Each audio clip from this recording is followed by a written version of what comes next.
ಇವತ್ತು 5ನೇ ಕ್ಲಾಸಲ್ಲಿರುವಂಥ the living world ಅನ್ನುವಂಥ ಚಾಪ್ಟರ್ ನೋಡೋಣ. This is the first chapter of EVS class. 5ನೇ ತರಗತಿಯ EVS ಅಲ್ಲಿ ಮೊದಲನೇ ಚಾಪ್ಟರ್ ಇದಿದೆ ಅಲ್ವಾ. ದ ಲಿವಿಂಗ್ ವರ್ಲ್ಡ್ ಅಂದ್ರೆ ಜೀವ ಜಗತ್ತು ಅಂತ ಕರಿತೀವಿ ನಾವು. An amazing journey into the world of life. ನೋಡಿ, ಎಲ್ಲರಿಗೂ ಪ್ರಶ್ನೆ ಕೇಳಿದ್ರೆ ಜೀವ ಅಂದ್ರೆ ಏನು ಅಂತ ಕೇಳಿದ್ರೆ, ಜೀವ ಅಂದ್ರೆ ನಾವೇ ಸಾರ ಅಂತ ಹೇಳ್ತೀವಿ. ಹಾಗಾದ್ರೆ ಜೀವ ಎಲ್ಲಿದೆ ನಮ್ಮ ದೇಹದಲ್ಲಿ ಅಂತ ಕೇಳಿದ್ರೆ ಉತ್ತರ ಹೇಳೋದು ತುಂಬಾ ಕಷ್ಟ. ಎಲ್ಲರೂ ಏನ್ ಮಾಡ್ತಾರೆ, ಎದೆ ಮುಟ್ಕೊಂಡು ಹೇಳ್ತಾರೆ, ಸರ್ ಇಲ್ಲಿದೆ ಜೀವ ಅಂತ. ನಮ್ಮ ಕಣ ಕಣಗಳಲ್ಲಿ ಕೂಡ ಜೀವ ಇದೆ. ನಮ್ಮ ದೇಹದಲ್ಲಿ 35 ಟ್ರಿಲಿಯನ್ಸ್ ಸೆಲ್ಸ್ ಇದಾವೆ.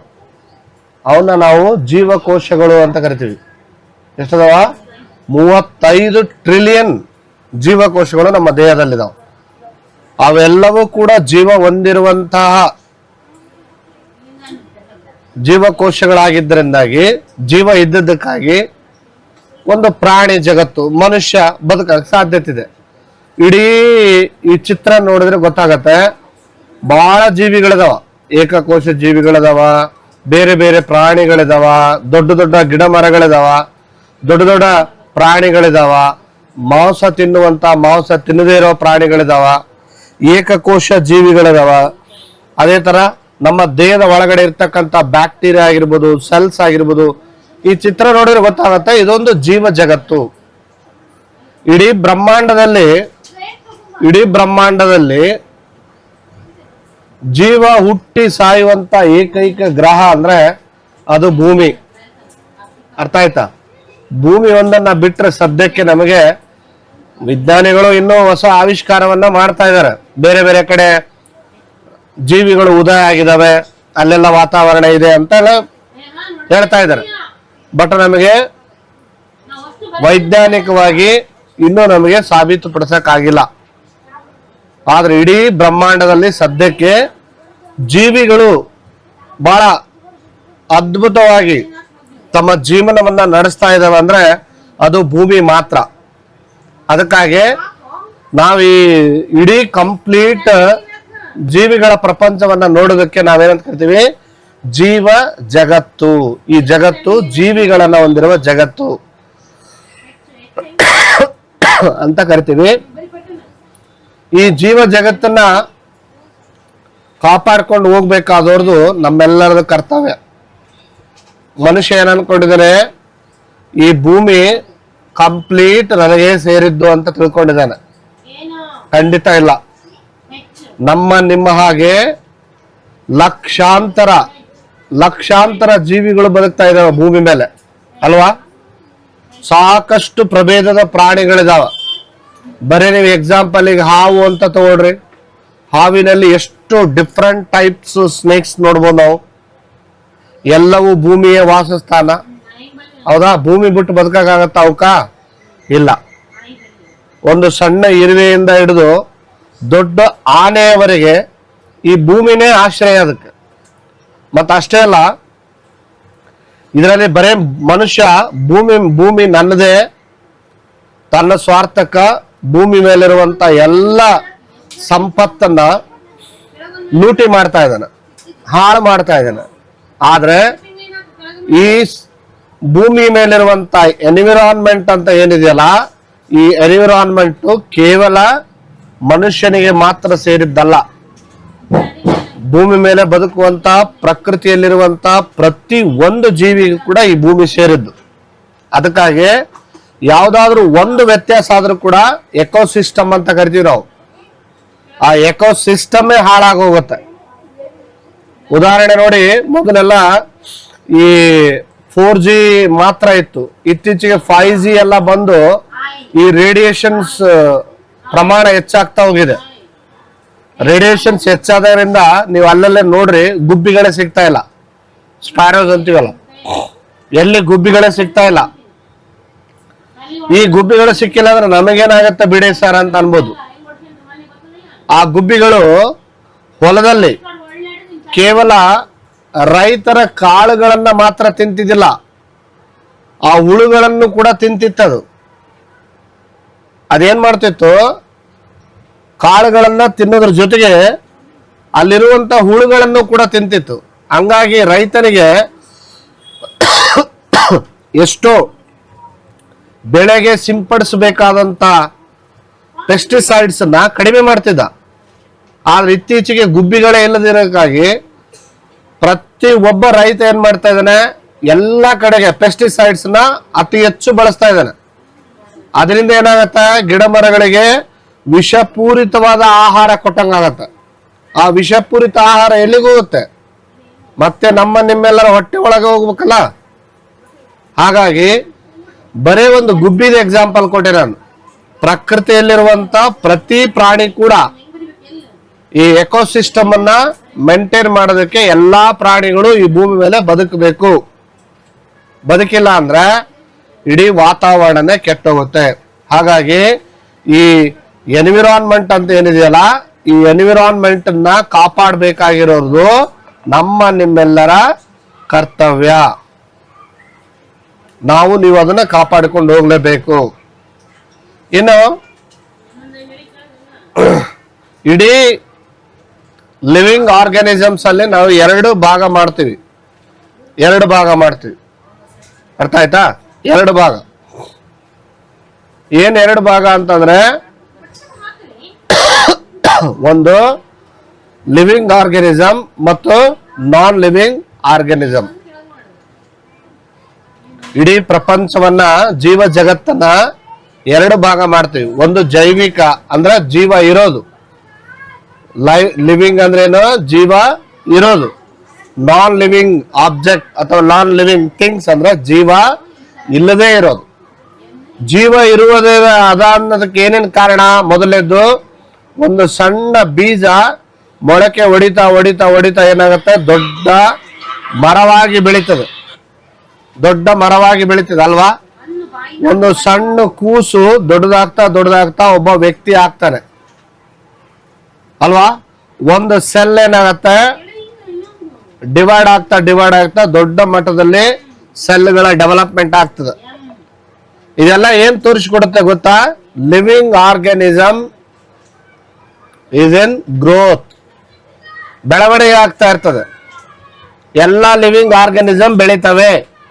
ಇವನ್ ಮರಗಳು ಕೂಡ, ಸಸ್ಯಗಳು, ಮರಗಳು, ಪ್ರಾಣಿಗಳು, ಜೀವಿಗಳು, ಜಗತ್ತಿನಲ್ಲಿ ಯಾವ್ದಾವ್ದಕ್ಕೆ ಜೀವ ಇದೆಯೋ ಅವೆಲ್ಲವೂ ಕೂಡ ಏನಾಗ್ತವೆ, ಬೆಳಿತವೆ ಅಲ್ವಾ? ಆದ್ರೆ ನಾನ್ ಲಿವಿಂಗ್ ಥಿಂಗ್ಸ್ ಬೆಳೆಯಲ್ಲ, ಬಟ್ ಎಕ್ಸ್ಟ್ರಲ್ ಎಡಿಷನ್ ಆಗ್ಬೋದು. ಉದಾಹರಣೆ, ಇಲ್ಲೊಂದು ಏನಿದು, ಒಂದು ಗೋಡೆ ಕಟ್ತಾ ಇದ್ದಾರೆ. ಮೊದಲು 1 ಲೇಯರ್ ಕಟ್ಟಿರ್ತಾರ, 2 ಲೇಯರ್, 3 ಲೇಯರ್, 4 ಲೇಯರ್, 5 ಲೇಯರ್ ಕಟ್ಟಿ ಒಂದು ಗೋಡೆನ ಕಂಪ್ಲೀಟ್ ಮಾಡ್ಬೋದು. ಇದು ತಾನಾಗೆ ಬೆಳೆಯಲ್ಲ, ಇದು ನಾವಾಗೆ ಕಟ್ಟಿದ್ರೆ ಬೆಳೀತದೆ ಅಲ್ವಾ? ಒಂದು ಕಲ್ಲಿದೆ,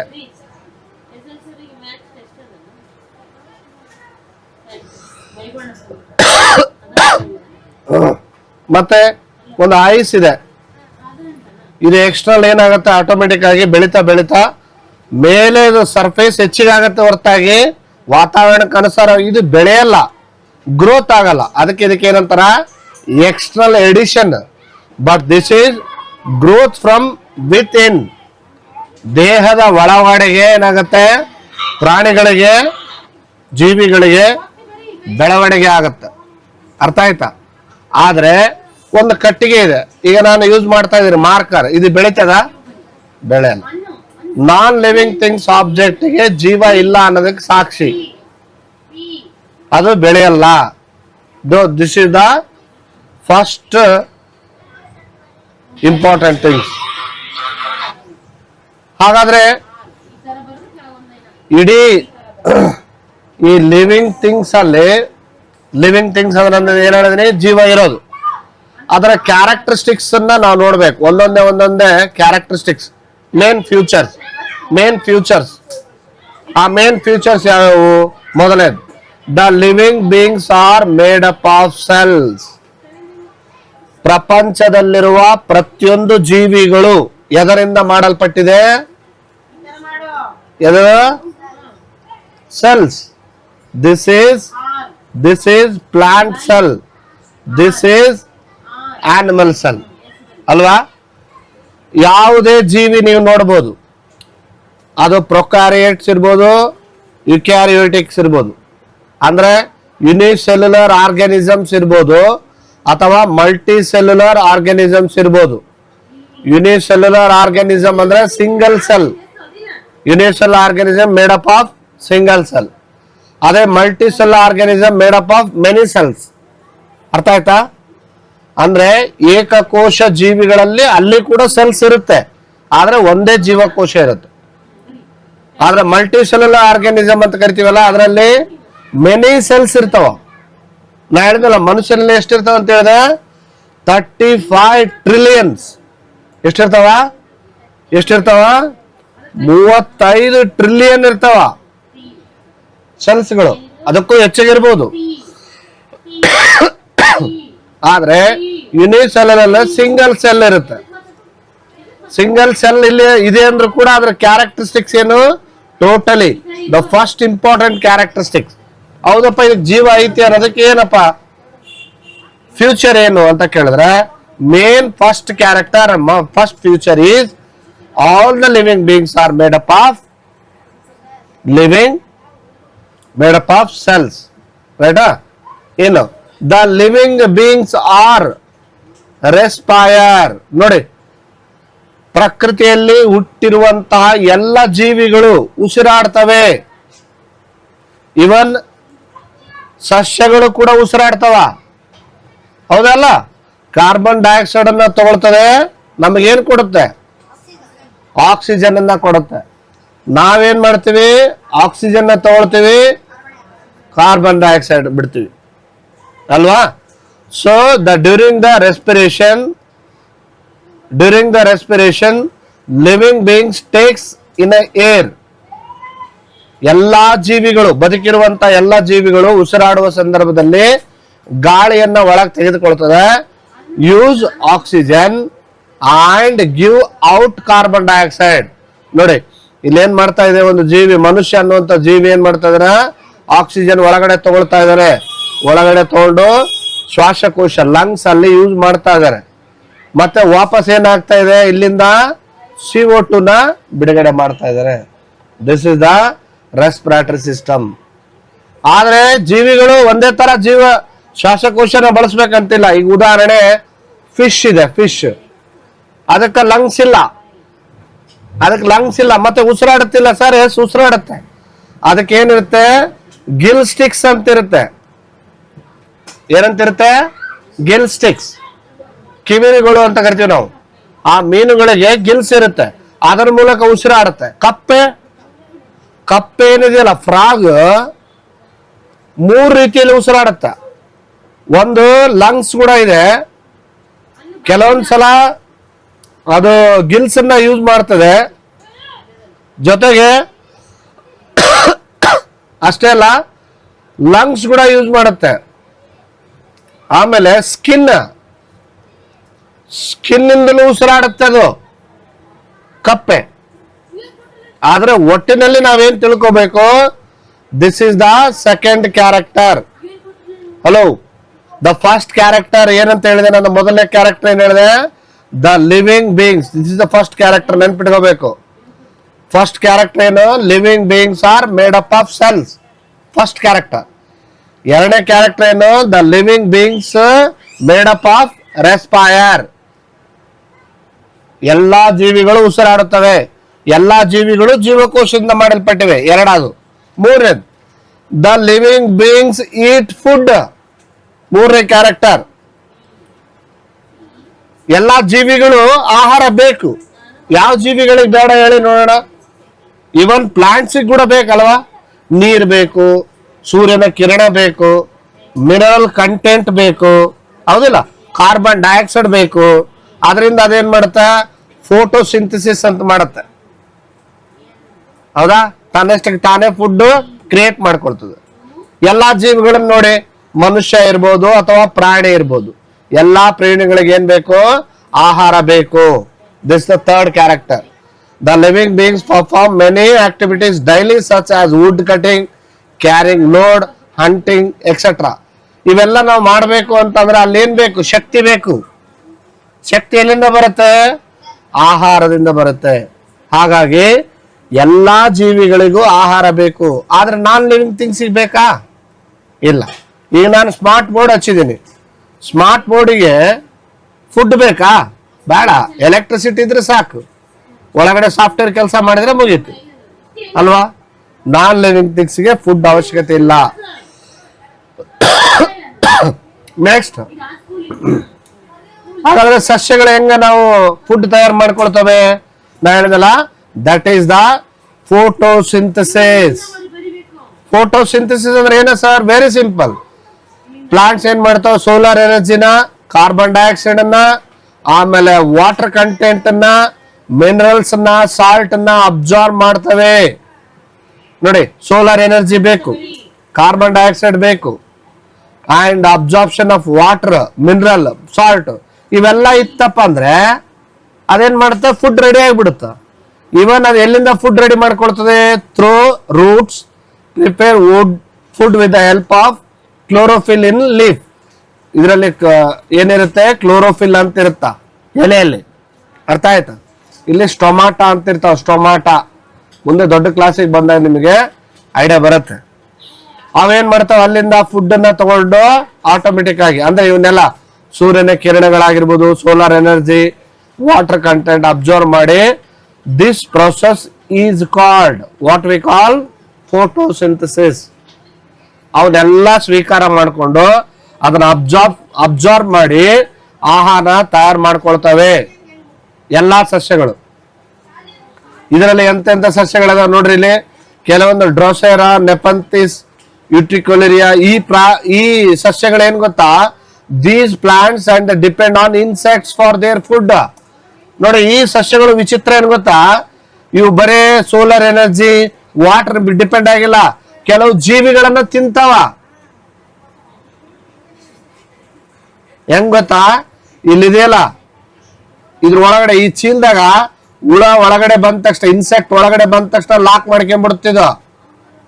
ಲಾಕ್ ಮಾಡ್ಕೊಂಡು ಒಳಗಡೆನೆ ಆ ದೇಹದಲ್ಲಿ, ಆ ಜೀವಿಯ ದೇಹದಲ್ಲಿ, ಇನ್ಸೆಕ್ಟ್ ಅಲ್ಲಿ ಇರುವಂತದ್ದನ್ನೆಲ್ಲ ವಿಟಮಿನ್ಸ್ ನ ಹೀರ್ಕೊಂಡ್ಬಿಡುತ್ತ. ಅಂತ ಸಸ್ಯಗಳು ಅದಾವ. ಅರ್ಥ ಆಯ್ತಾ? ದೀಸ್ ಆರ್ ಕಾಲ್ಡ್, ಇಂಥವನ್ನ ಏನಂತ ಕರಿತೀವಿ ಗೊತ್ತಾ ನಾವು? ಇನ್ಸೆಕ್ಟಿವರಸ್ ಪ್ಲಾಂಟ್ಸ್ ಅಂತೀವಿ ನಾವು. ಏನಂತ ಕರಿತೀವಿ ಅಂತವಕ್ಕ? ಏನಂತ ಕರಿತೀವಿ? Insectivorous plant. ಏನು? Food of animals. ಆನಿಮಲ್ಸ್, ಎಲ್ಲಾ ಆನಿಮಲ್ಸ್ಗೆ ಆಹಾರ ಬೇಕಲ್ವಾ? ಪ್ಲಾಂಟ್ಸಿಗೆ ಇದ್ದಂಗೆ ಆನಿಮಲ್ಸ್ಗೂ ಆಹಾರ ಬೇಕು. ಯಾಕಂದ್ರೆ ಸಸ್ಯ ತಯಾರು ಮಾಡ್ಕೊಂಡಂಗ ಓನ್ ಫುಡ್ ತಯಾರು ಮಾಡ್ಕೊಳಕ್ ಆಗಲ್ಲ ಪ್ರಾಣಿಗಳಿಗೆ. ಅವು ಬೇಟೆ ಆಡಿ ತಿನ್ಬೇಕು, ಇಲ್ಲ ರೆಡಿ ಮಾಡ್ಕೊಂಡು ತಿನ್ಬೇಕು ಅಲ್ವಾ? ಅಂದ್ರ ಔಟ್ಸೈಡ್ ಎನ್ವಿರಾನ್ಮೆಂಟ್ ಇಂದ ಆಹಾರವನ್ನ ಸ್ವೀಕಾರ ಮಾಡ್ತಾವ. They depend on plants and other animals for food. ಹೌದಿಲ್ಲ? ಅಂದ್ರೆ ಆ ಸಸ್ಯಗಳ ಮೇಲೆ ಡಿಪೆಂಡ್ ಆಗಿವಿ ನಾವೆಲ್ಲ. ಎಲ್ಲ ಕಾಯಿ ಪಲ್ಯಗಳನ್ನ ತಿಂತೀವಿ. ಇಲ್ಲ ಕೆಲವ್ರು ಏನ್ ಮಾಡ್ತಾರೆ? ಪ್ರಾಣಿಗಳನ್ನ ತಿಂತಾರ. ಕೋಳಿ, ಕುರಿ, ಆಡು ಅಲ್ವಾ, ಹಂದಿ ಎಲ್ಲವೂ ತಿಂತಾರಲ್ಲ. ಸರಿ, ಇಂಥವನ್ನ ನಾವೇನಂತೀವಿ? ಪ್ರಾಣಿಗಳಲ್ಲಿ ಹೆಟ್ರೋಟ್ರೋಪ್ಸ್ ಅಂತ ಕರಿತೀವಿ. Therefore animals are called heterotrophs. ಏನಂತ ಕರಿತೀವಿ? Heterotrophs. All animals do not eat the same type of food. ಎಲ್ಲಾ ಜೀವಿಗಳು ಒಂದೇ ರೀತಿಯ ಆಹಾರವನ್ನ ಸ್ವೀಕಾರ ಮಾಡಲ್ಲ. Based on the food they eat and the animals are classified as follows.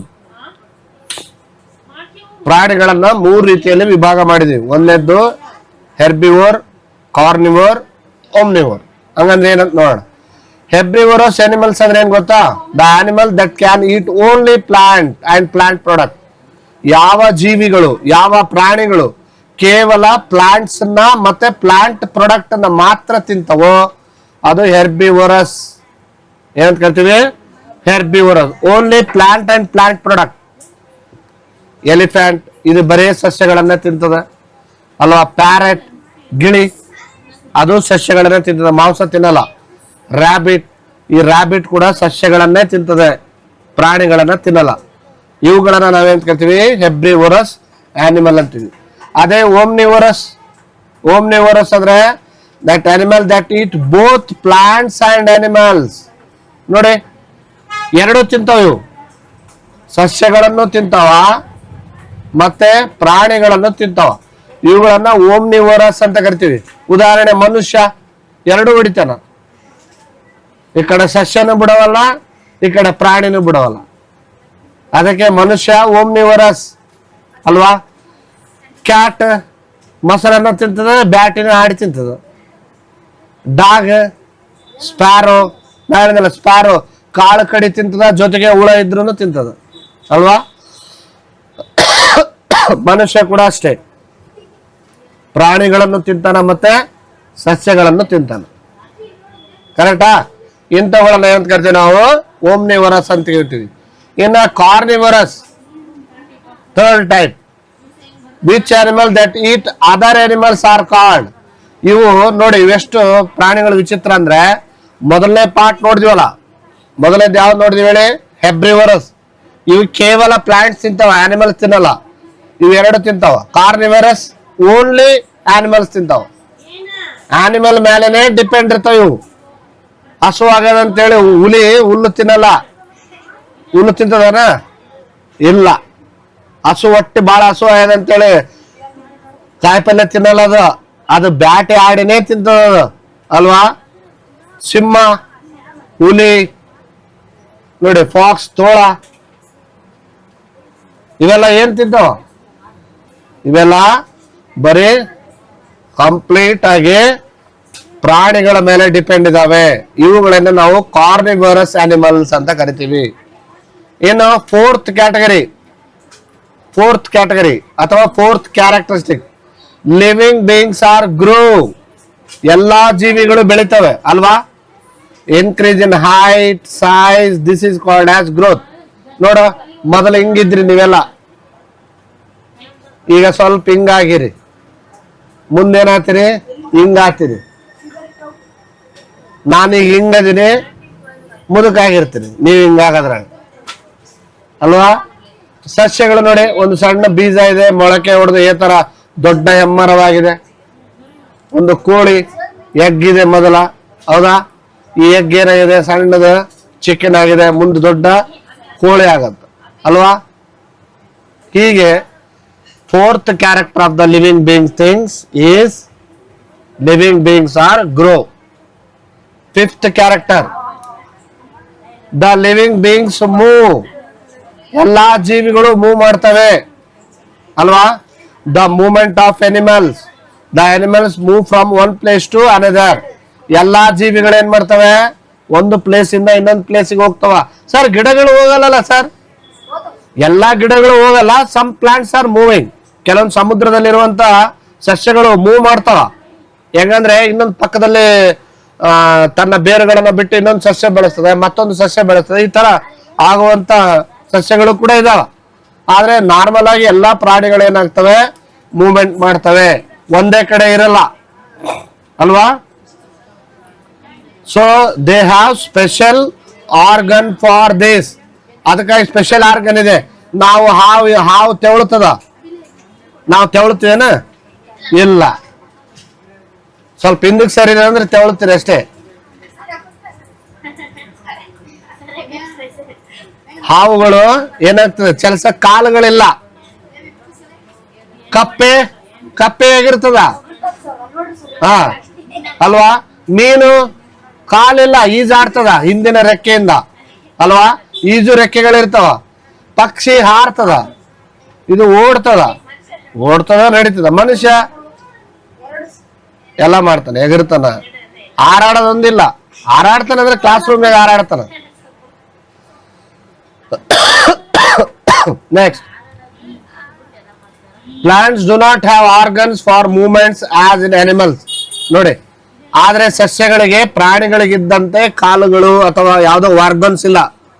ಮೀನುಗಳಿಗೆ ಈಜು ರೆಕ್ಕೆಗಳಿದ್ದಂಗ, ಪಕ್ಷಿಗಳಿಗೆ ಹಾರಾಡಬೇಕಾದಂತ ರೆಕ್ಕೆಗಳಿದ್ದಂಗ ಸಸ್ಯಗಳಿಗಿಲ್ಲ. ಹಾಗಾದ್ರೆ ಹೆಂಗ್ ಮೂವ್ಮೆಂಟ್ ಮಾಡ್ತವೆ? As soil holds the root plants they cannot move from one place to another. ಆದ್ರೆ ಅವು ರೂಟ್ಸ್ ಬಿಟ್ಕಂತ ಬೆಳಿತವೆ. ಪ್ರಾಣಿಗಳು ಮೂವ್ಮೆಂಟ್ ಮಾಡಿದಾಗ ಮೂವ್ಮೆಂಟ್ ಮಾಡಲ್ಲ. ಆದ್ರೆ ಕೆಲವು ನಾ ಹೇಳಿದ್ರೆ ಕೆಲವು ಸಸ್ಯಗಳು ಇದು.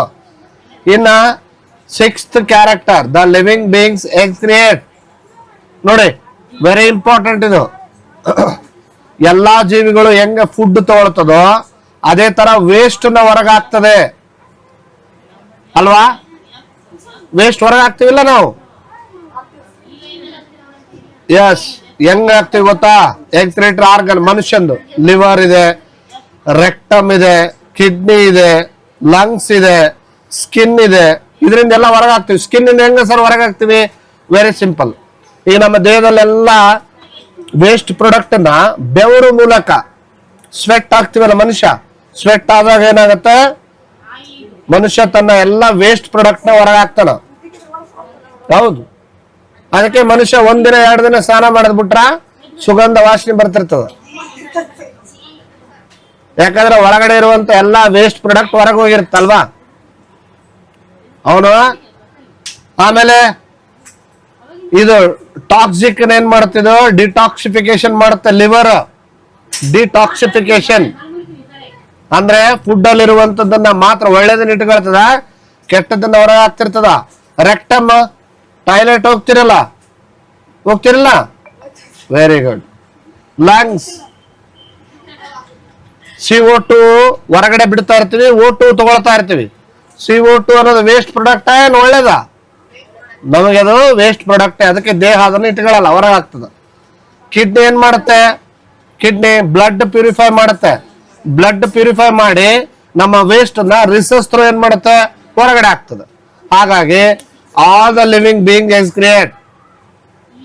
ಸರ್ ಪ್ಲಾಂಟ್ಸ್ ಹೆಂಗ ಸರ್? ಪ್ಲಾಂಟ್ಸ್ ಕೂಡ ಮಾಡ್ತವೆ. ಅದಕ್ಕೆ ರಾತ್ರಿ ಸಂದರ್ಭದಲ್ಲಿ ಸಸ್ಯಗಳು ರಾತ್ರಿ ಸಂದರ್ಭದಲ್ಲಿ ಆಕ್ಸಿಜನ್ ನ ತಗೊಂಡು CO2 ಬಿಡುಗಡೆ ಮಾಡ್ತಿರ್ತ. ಗಿಡಗಳು ಆಕ್ಸಿಜನ್ ಕೊಡಲ್ಲ. ಬೆಳಗ್ಗೆ 2 ಕೆಲಸ. ರೆಸ್ಪಿರೇಟರ್ ನೋಡಿ, ಪ್ಲಾಂಟ್ಸ್ ಗೆ 2 ಕೆಲಸ ಇದೆ. ಒಂದು ರೆಸ್ಪಿರೇಷನ್ ಮಾಡುತ್ತೆ, ಎರಡನೇದು ಫೋಟೋಸಿಂಥಸಿಸ್ ಮಾಡುತ್ತೆ. ಫೋಟೋಸಿಂಥಸಿಸ್ ಕೇವಲ ಹಗಲೊತ್ತಿನಲ್ಲಿ ನಡೆಯುತ್ತೆ. ಇವೆರಡೂ ನಡೀತಾವ ಹಗಲತ್ನಾಗ. ರೆಸ್ಪಿರೇಷನ್ ನಡೀತಾ, ಫೋಟೋಸಿಂಥಸಿಸ್ ನಡೀತಾ. ಆದ್ರೆ ರಾತ್ರಿಯಾಗ ಫೋಟೋಸಿಂಥಸಿಸ್ ನಡೆಯಲ್ಲ. ಯಾಕೆ ಗೊತ್ತಾ? ಫೋಟೋಸಿಂಥಸಿಸ್ ನಡಿಬೇಕಂದ್ರೆ ಸನ್ ರೇಡಿಯೇಷನ್, ಸನ್ ರೇಜಸ್ ಬೇಕು. ರಾತ್ರಿ ಇರಲ್ಲ. ಅದಕ್ಕೆ ಅದು ಬರೀ ರೆಸ್ಪಿರೇಷನ್ ಮಾಡ್ತಿರ್ತ. ರೆಸ್ಪಿರೇಷನ್ ಸಂದರ್ಭದಲ್ಲಿ ಏನ್ ಮಾಡ್ತ ಗೊತ್ತಾ? ಅದು O2 ತಗೊಳ್ತಿರುತ್ತೆ, CO2 ಬಿಡುಗಡೆ ಮಾಡ್ತಿರ್ತ. ಅರ್ಥ ಆಯ್ತಾ? ಸೊ ಹಾಗಾಗಿ ಸಸ್ಯಗಳು ಕೂಡ ಉಸಿರಾಡ್ತವೆ. 24/7 ಸಸ್ಯಗಳು ಉಸಿರಾಡುತ್ತವೆ. The living beings reproduce. 7ನೇದು character. Reproduction is the most important thing in the living beings. ಹೌದಿಲ್ಲ? ತನ್ನದೇ ಆದ ಮತ್ತೊಂದು ಜೀವಿಯನ್ನ ಸೃಷ್ಟಿಸ್ತದೆ. ಇವತ್ತು ಇಡೀ ಪ್ರಪಂಚದಲ್ಲಿ ಎಷ್ಟು ಜನಸಂಖ್ಯೆ ಇದೆ ಅಲ್ವಾ? ಇದಕ್ಕೆ ಕಾರಣ ರಿಪ್ರೊಡಕ್ಷನ್. ಎಲ್ಲಾ ಜೀವಿಗಳು, ಎಷ್ಟು ರೀತಿಯ ಪ್ರಾಣಿಗಳಿದಾವ ಅಲ್ವಾ? The process of an organism giving birth to young and ones which resemble it is called as reproduction. ಅಂದ್ರೆ ಒಂದು ತನ್ನ ಜೀವಿ ತನ್ನದೇ ಆದಂತದ್ದನ್ನ, ಆ ಜೀವಿಯನ್ನ ಸೃಷ್ಟಿಸ್ತದೆ, ಜನ್ಮ ಕೊಡುತ್ತೆ. ಅದು ಮತ್ತೆ ಮುಂದುವರಿತಾ ಹೋಗ್ತದೆ ಪ್ರಪಂಚದಲ್ಲಿ. ಸಸ್ಯಗಳಿರ್ಬೋದು, ಪ್ರಾಣಿಗಳಿರ್ಬೋದು, ಮನುಷ್ಯ ಇರ್ಬೋದು, ಯಾವುದೇ ಪ್ರಾಣಿಗಳನ್ನು ನೋಡಿ ತಮ್ಮದೇ ಆದಂತ ಸಂತತಿ ಇದೆ ಅಲ್ವಾ? ಅದಕ್ಕೆ reproduction is the main important character. ಒಂದು ಲೈಫ್ ಸೈಕಲ್ ಆಫ್ ಪ್ಲಾಂಟ್ ಕೊಟ್ಟಿದೆ ನೋಡಿ ಇಲ್ಲಿ. ಮೊದಲೇನಾಗುತ್ತೆ? ಸೀಡ್ಸ್ ಏನಾಗುತ್ತೆ? ಪ್ಲಾಂಟ್ ಆಗುತ್ತೆ, ಸಣ್ಣ ಪ್ಲಾಂಟ್ ಆಗುತ್ತೆ. ಆಮೇಲೆ ಫ್ಲವರ್ ಬಿಡುತ್ತೆ, ಆಮೇಲೆ ಸಣ್ಣದಾಗಿ ಕಾಯಿ ಆಗತ್ತೆ, ಕಾಯಿ ಹೋಗಿ ಹಣ್ಣಾಗತ್ತೆ, ಮತ್ತೆ ಆ ಹಣ್ಣು ಏನಾಗತ್ತೆ? ಮತ್ತೆ ಬೆಳೀತದೆ. ಮತ್ತೆ ಏನಾಗುತ್ತೆ? ಸಸ್ಯ ಕೂಡು ಬೆಳೀತದೆ ಅಲ್ವಾ? ಸೀಡ್, ಯಂಗ್ ಪ್ಲಾಂಟ್, ಮತ್ತೇನತ್ತ ಮೆಚೂರ್ ಪ್ಲಾಂಟ್, ಫ್ಲವರ್ ಕ್ರಿಯೇಟ್ ಆಗುತ್ತೆ, ನೆಕ್ಸ್ಟ್ ಫ್ರೂಟ್ ಆಗುತ್ತೆ, ಮತ್ತೆ ಆ ಸೀಡ್ಸ್ ಹಾಕಿದ್ರೆ ಮತ್ತೆ ಬೆಳೀತದೆ. This is the life cycle of plant.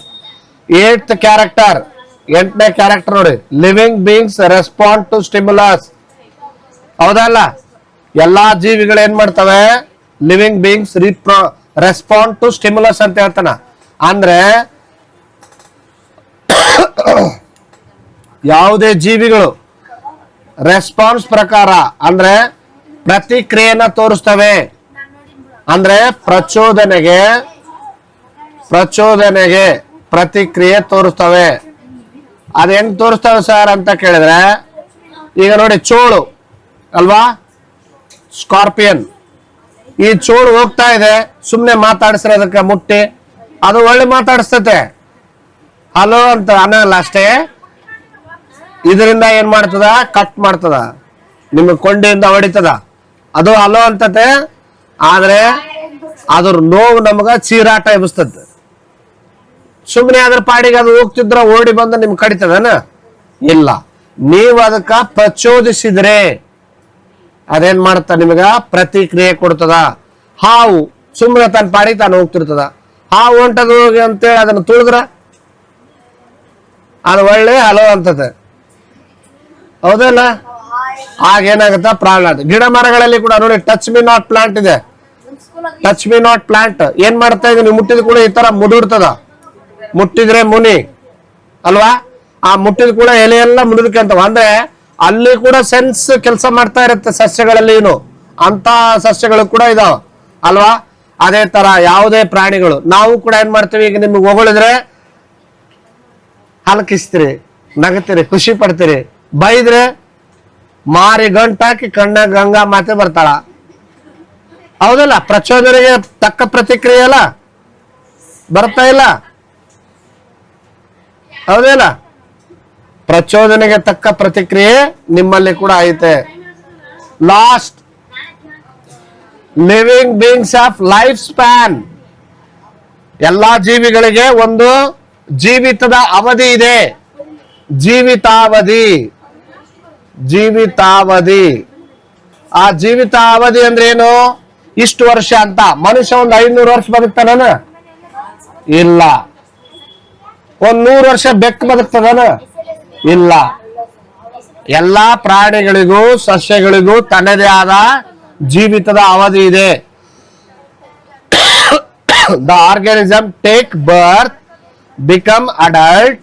ಮೊದಲು ಸಣ್ಣ ವಯಸ್ಸಿಗೆ ಮೊದಲ ಹುಟ್ಟುತ್ತಾನೆ, ಮತ್ತೆ ಬೆಳೀತಾ ಬೆಳೀತಾ ವಯಸ್ಕನಾಗ್ತಾನೆ, ರಿಪ್ರೊಡ್ಯೂಸ್ ಆಗತ್ತೆ, ನಿಧಾನ ಓಲ್ಡ್ ಆಗ್ತಾನೆ, ಮುಂದೊಂದಿನ ಸತ್ತೋಗ್ತಾನೆ ಅಲ್ವಾ?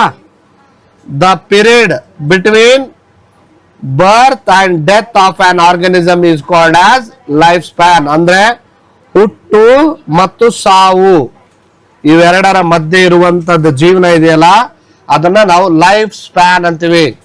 ಟರ್ಟಲ್ ನೋಡಿ ಎಷ್ಟು ವರ್ಷ ಬದುಕ್ತದೆ? 150 ವರ್ಷ ಬದುಕ್ತದೆ. ಆನೆ 70 ವರ್ಷ ಬದುಕ್ತದೆ.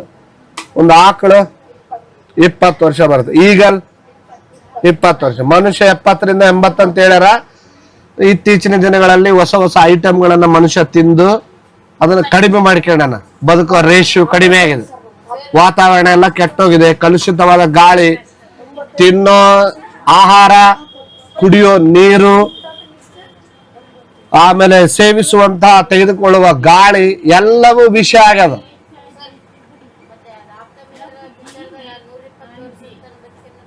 ಇದರ ಒಳ್ಳೆ ಆರೋಗ್ಯ ಮೇಂಟೈನ್ ಮಾಡಿದ್ರೆ ಬದುಕಿದವರು ಅದಾರ, 100 ವರ್ಷಗಳ ಮೇಲೆ ಬದುಕಿದವರು ಅದಾರ. But rare. ನಮ್ಮ ಲೈಫ್ ಸ್ಟೈಲ್ ಕೂಡ ಇಂಪಾರ್ಟೆಂಟ್ ನೋಡಿ. The life span plants and classified into annual, biennials, perennial. ನಾವು ಸಸ್ಯಗಳನ್ನ ಅವುಗಳ ಲೈಫ್ ಸ್ಪ್ಯಾನ್ ಮೇಲೆ ಡಿವೈಡ್ ಮಾಡಿದೀವಿ. ಸಸ್ಯಗಳಿಗೂ ಲೈಫ್ ಸ್ಪ್ಯಾನ್ ಇದೆ. ಆನ್ಯುವಲ್, ವರ್ಷ ಪೂರ ಬರುವಂತವು. ಜವಾರ್ 1 ವರ್ಷದ ತರ, ಅದು ಕಂಟಿನ್ಯೂ ಒಂದು 10 ವರ್ಷ ಬದುಕಲ್ಲ, ಜೋಳದ ಗಿಡ. ಆಮೇಲೆ wheat, paddy, pumpkin, vegetables, cotton, ಇವೆಲ್ಲ ಅವಾಗಿಂದ ಅವಾಗ ಯೂಸ್ ಮಾಡುವಂತ ಆನ್ಯುವಲ್ಸ್ ಇವು ನೋಡಿ. ವೀಟ್, ಪ್ಯಾಡಿ, ಭತ್ತ. ವೀಟ್ ಅಂದ್ರೆ ಗೋಧಿ, ಇದು ಅಕ್ಕಿ. ಆಮೇಲೆ ಪಂಪ್ಕಿನ್, ವೆಜಿಟೇಬಲ್ಸ್, ಕಾಟನ್, ಇವೆಲ್ಲ ಆನ್ಯುವಲ್ಸ್. ಅದೇ ತರ ಬೇರಿಯಲ್ಸ್. ಇದೇನಪ್ಪ ಅಂದ್ರೆ plants which live up to 2 years, 2 ವರ್ಷ ಅಥವಾ ಅದಕ್ಕಿಂತ ಸ್ವಲ್ಪ ಒಂದು ಸೀಸನ್ ಮೇಲೆ, ಸೀಸನ್ ತರ ಪ್ರೊಡ್ಯೂಸ್ ಮಾಡಿದ್ರೆ ಅವುಗಳನ್ನ ಬ್ಯಾನಿಯಲ್ಸ್ ಅಂತ ಕರಿತೀವಿ. Ginger, cabbage, sugar cane, beetroot ಇವೆಲ್ಲ ಒಂದು ಸೀಸನ್ ಇದ್ದಾಗ ಬೆಳಿತಕ್ಕಂಥವು ನೋಡಿ. ಇವೆಲ್ಲ ಏನಪ್ಪಾ ಅಂದ್ರೆ ಸೀಸನ್ ಇದ್ದಾಗ ಬೆಳೆಯುವಂತ cabbage, sugar cane, beetroot, ginger. ಅದೇ ತರ ಪೆರೇನಿಯಲ್, ಒಂದ್ಸಲ ಹಾಕ್ಬಿಟ್ರೆ ಆಯ್ತು, ಒಂದ್ಸಲ ಗಿಡ ಹಾಕಿದ್ರೆ ಆಯ್ತು. ಮ್ಯಾಂಗೋ ವರ್ಷ ವರ್ಷ ಹಾಕ್ಬೇಕಾಗಿಲ್ಲ. Lemon, coconut, neem, jack fruit, areca nut ಇವೆಲ್ಲ ಏನಪ್ಪಾ ಅಂದ್ರೆ ಖರ್ಜೂರು ಅಡಿಕೆ ಗಿಡ, ಖರ್ಜೂರ ಅಂತ ಹೇಳ್ತೀವಲ್ಲ. ಆಮೇಲೆ jack fruit, neem, mango, lemon, coconut ಇವೆಲ್ಲ ಏನವು ಪೆರೇನಿಯಲ್ಸ್. ಇದರಲ್ಲಿ ಮತ್ತೆ 2 ಬರ್ತಾವ, monocotyledons seeds has only 1 cotyledon. Monocot ಅಂದ್ರೆ ಒಂದೇ ಬೀಜ ಇರುತ್ತೆ, ಅದಕ್ಕೆ 2 ಆಗಲ್ಲ. ಅದು ಬೀಜ ಜೋಳ ಒಂದೇ ಇರುತ್ತೆ. ಇದ್ಯಾವುದು ರಾಗಿ, ಗೋಧಿ ಮತ್ತೆ ಅಕ್ಕಿ ಇವೆಲ್ಲ ಏನಂದ್ರೆ ಮೊನೋಕಾಟಲಿಡನ್. ಅದೇ ಡಯಾಕಿಟಲಿಡನ್ ಅಂದ್ರೆ 2 ಆಗ್ತಾವ, ಹೊಡೆದ್ರೆ 2 ಆಗ್ತಾವಿಲ್ಲ ಅವು. ಇವು ಡಯಾಕಾಟಲಿಡನ್ ಸಿ ಆಟ್ 2 ಕಾಟಲಿಡನ್, 2 ಬೀಜಗಳಿರ್ತಾವ ಒಂದ್ರಾಗ. ಎಕ್ಸಾಂಪಲ್ಸ್ ನೋಡಿ, ಆರ್ಸ್ ಗ್ರಾಮ್ ಇರ್ಬೋದು, ಗ್ರೌಂಡ್ ನಟ್ ಇರ್ಬೋದು, ರೆಡ್ ಗ್ರಾಮ್ ಇರ್ಬೋದು, ಆಮೇಲೆ ಬ್ಲಾಕ್ ಗ್ರಾಮ್ ಇರ್ಬೋದು. ಇವೆಲ್ಲ ಏನಪ್ಪಾ ಅಂದ್ರೆ ಆಟೋಮೆಟಿಕ್ ಆಗಿ 2 ಇರ್ತಾವ. ಅದಕ್ಕೆ ಇದಕ್ಕ ಡಯಾಕಾಟಲಿಡನ್ಸ್ ಪ್ಲಾಂಟ್ ಅಂತ ಕರಿತೀವಿ. Okay, the importance of animal protection. ಯಾಕೆ ನಾವು ಆನಿಮಲ್ ನ ಪ್ರೊಟೆಕ್ಟ್ ಮಾಡಬೇಕು? Very important. The animals play an important role in maintaining the environmental balance. If animals are destroyed, it affects other organism as there will be scarcity of food. ನೋಡಿ, ಒಂದು ಜೀವಿ ಸತ್ತೋದ್ರೆ ಏನಾಗತ್ತ, ಮತ್ತೊಂದು ಜೀವಿ ಮೇಲೆ ಅದು ಪ್ರಭಾವ ಬೀರುತ್ತಾ, ಆಹಾರ ಕೊರತೆ ಆಗತ್ತೆ. ಒಂದು ಜೀವಿಗೆ ಆಹಾರ ಏನಾಗತ್ತೆ, ಕೊರತೆ ಆಗತ್ತೆ. In the recent years the government has taken measures to protect animals through national forest, wildlife sanctuaries, bird sanctuaries and reserved forest. Hunting is banned. ಮೊದಲೆಲ್ಲ ಹಂಟ್ ಮಾಡೋದಕ್ಕೆ ಅವಕಾಶ ಇತ್ತು, ಪ್ರಾಣಿಗಳನ್ನ ಬೇಟೆ ಆಡಿ ತಿಂತಿದ್ರು. ಈಗ ಬೇಟೆ ಆಡೋದನ್ನ ಸರ್ಕಾರ ರದ್ದು ಮಾಡಿದೆ. ಸರ್ಕಾರ ನ್ಯಾಷನಲ್ ಫಾರೆಸ್ಟ್ ಗಳನ್ನ, ರಾಷ್ಟ್ರೀಯ ಪ್ರಾಣಿ ಉದ್ಯಾನವನಗಳಂತಿರ್ತಾವ, ಅರ್ಥ ಆಯ್ತಾ, ಅವುಗಳನ್ನೆಲ್ಲ ಏನ್ ಮಾಡಿದ್ದಾರೆ, ಪ್ರೊಟೆಕ್ಷನ್ ಮಾಡಿದ್ದಾರೆ. ಆಮೇಲೆ ವೈಲ್ಡ್ ಲೈಫ್ ಸೆಂಚುರೀಸ್ ಅಂತದವ, ಪಕ್ಷಿಧಾಮಗಳಂತಿರ್ತಾವ, ಮೃಗಾಲಯಗಳಂತಿರ್ತಾವ, ದೊಡ್ಡ ದೊಡ್ಡ ಫಾರೆಸ್ಟ್ ಗಳನ್ನ, ಸೆಂಚುರೀಸ್ ರಿಸರ್ವ್ ಮಾಡ್ತಾ ಇದಾರೆ, ಪ್ರೊಟೆಕ್ಷನ್ ಮಾಡ್ತಾ ಇದಾರೆ. ಪ್ರೊಟೆಕ್ಷನ್ ಮಾಡ್ಲೇಬೇಕು. ಪ್ರೊಟೆಕ್ಷನ್ ಮಾಡಿಲ್ಲ ಅಂದ್ರ ಹಿಂದಿನ ದಿನಗಳಲ್ಲಿ ಏನಾಗತ್ತೆ, ಜೀವಿಗಳು ಎಲ್ಲವೂ ಸತ್ತೋದ್ರೆ ಕೊನೆಗೆ ಕಂಪ್ಲೀಟ್ ಆಗಿ ಜೀವಿಗಳ ಒಂದು ಪ್ರಭಾವ ಎಲ್ಲದಕ್ಕೆ ಮುಗಿಯುತ್ತದೆ. ಸೊ ಹಾಗಾಗಿ ಇಲ್ಲಿವರೆಗೆ ಈ ಪಾಠನ ಬಹಳ ಬ್ಯೂಟಿಫುಲ್ ಆಗಿ ಅರ್ಥ ಮಾಡ್ಕೊಂಡಿದ್ದೀರಿ ಅಂತ ಅನ್ಕೊಂಡಿದ್ದೀನಿ. So this is the living beings, living the world ಅಥವಾ ಲಿವಿಂಗ್ ವರ್ಲ್ಡ್ ಅಂತ ಕರಿತೀವಿ. ಇಲ್ಲಿಗೆ ಪಾಠ ಮುಗೀತು. ಪಾಠ ಅರ್ಥ ಆಗಿದೆ ಅಂತ ಅನ್ಕೊಂಡಿದ್ರೆ ಮತ್ತೊಂದು ಪಾಠದೊಂದಿಗೆ ಭೇಟಿಯಾಗೋಣ.